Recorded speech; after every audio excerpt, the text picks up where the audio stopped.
तो हेलो, नमस्कार, आदाब, सत श्री अकाल। स्वागत करती हूँ आप सभी लोगों का कि लगातार आप हमारे वीडियोस को इतना अच्छा पॉजिटिव रिस्पांस दे रहे हैं और सम्मान करते हैं उन सभी लोगों का जो हमारे वीडियोस को प्यार और प्रोत्साहन दे रहे हैं।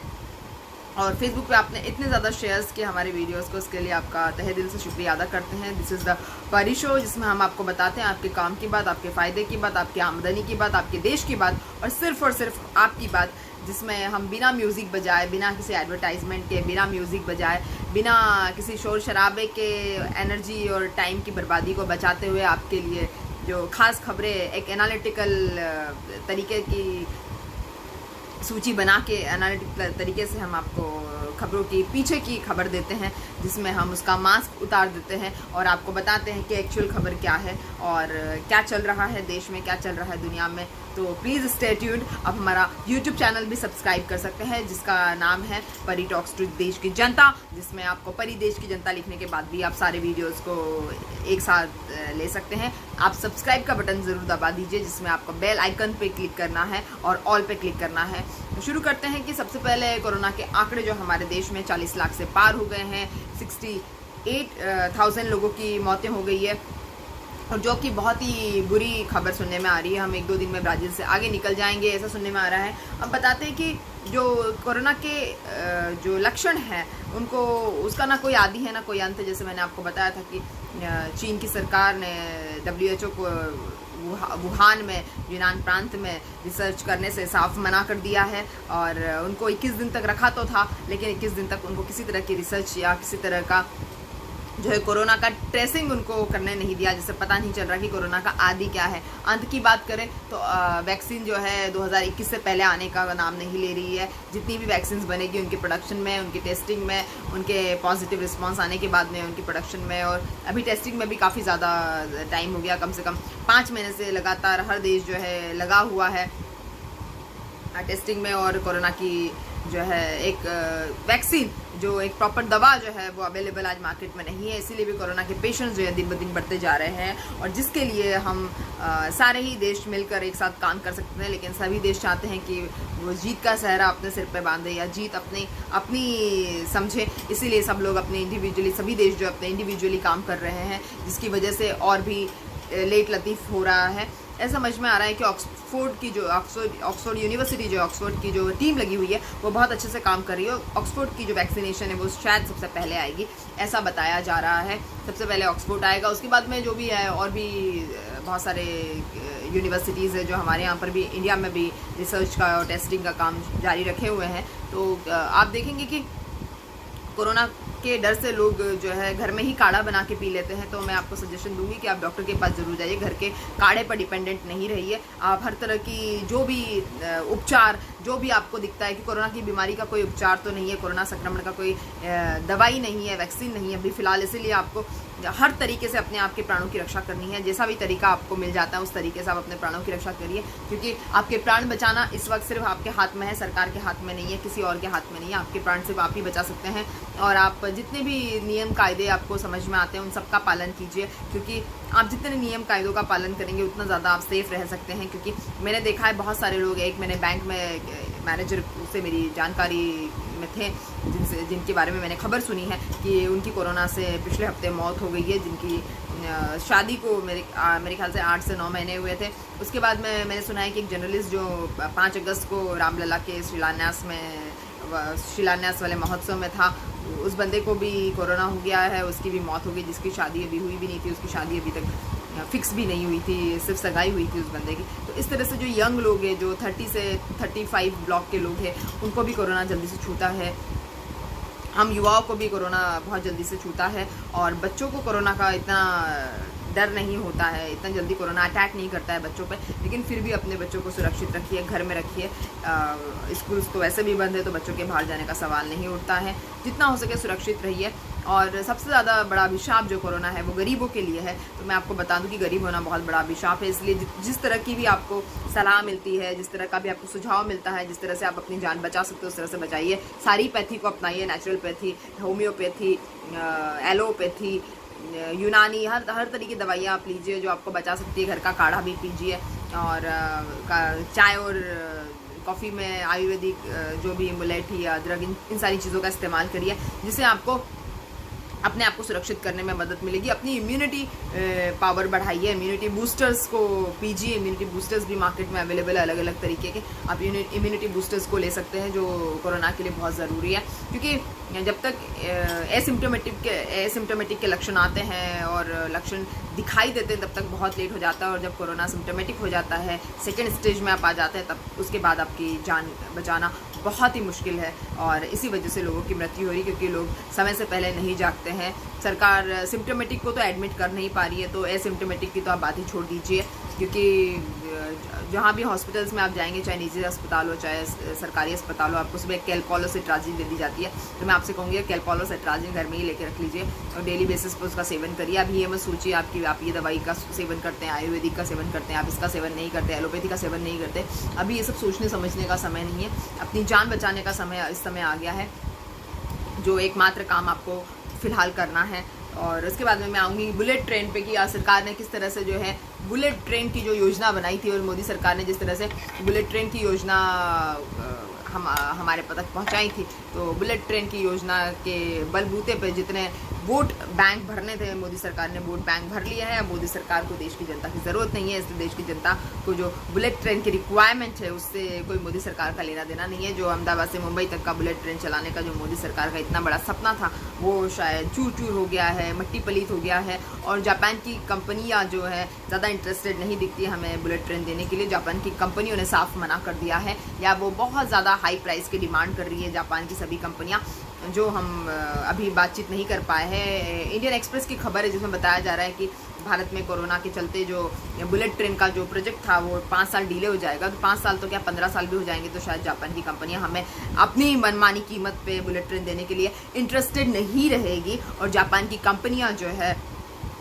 वो मतलब बहुत ज़्यादा जो है प्रायोरिटी नहीं देती है भारत सरकार की डिमांड्स को।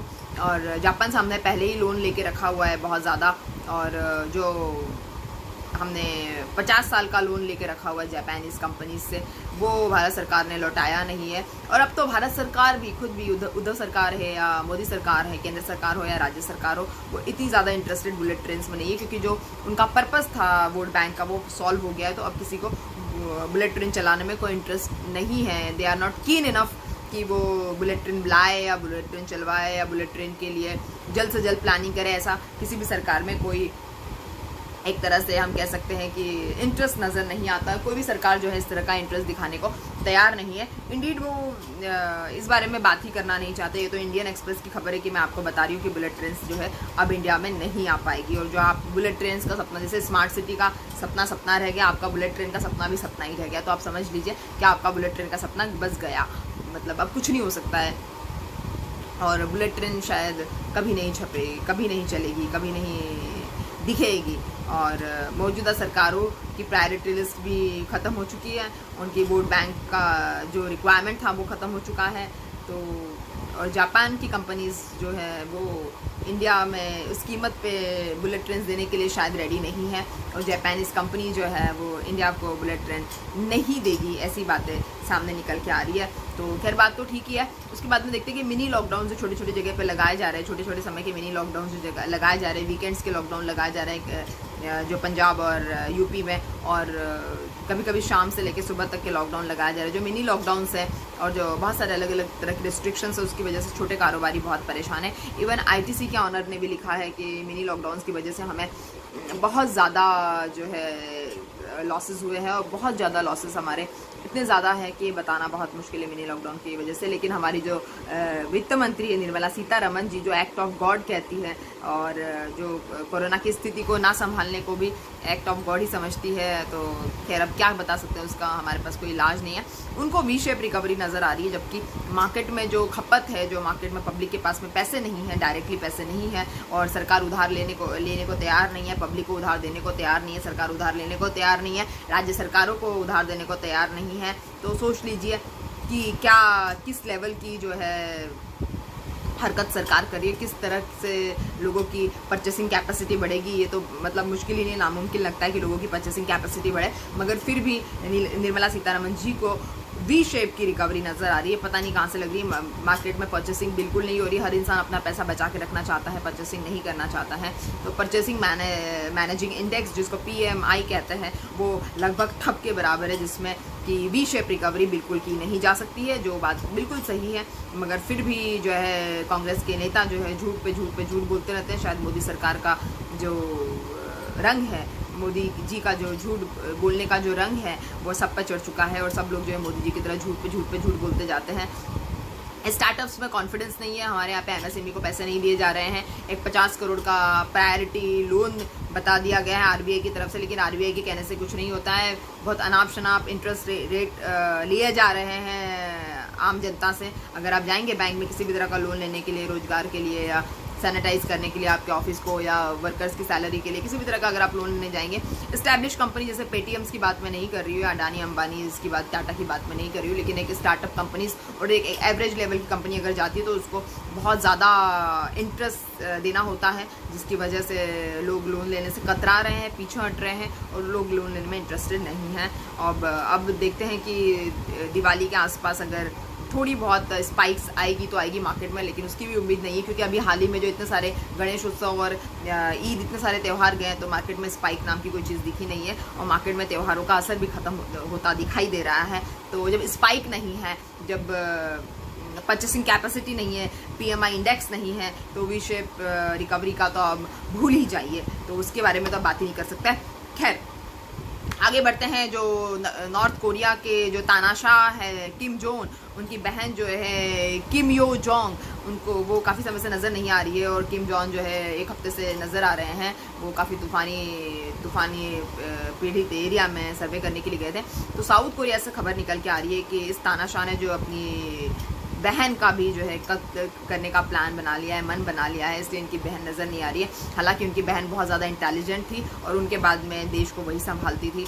किम यो जोंग जो फैसले लेती थी कि इस तानाशाह तक, किम जोंग तक कौन सी खबरें पहुंचाई जाए, कौन से फैसले लेने के लिए उनके तक पहुंचाया जाए, कौन से फैसले ना ले जाया जाए उनके तक, किम यो जोंग इस बात के फैसले लेते थे। कहते हैं कि वो किम जोंग से भी बहुत ज़्यादा स्ट्रिक्ट थी और बहुत ज़्यादा सक्सेसफुल रूलर थी। और किम जोंग जो है अब ठीक हो गए अपनी बीमारी के दौर से, 3-4 महीने की जो बीमारी के दौर से उनसे बाहर निकल गए।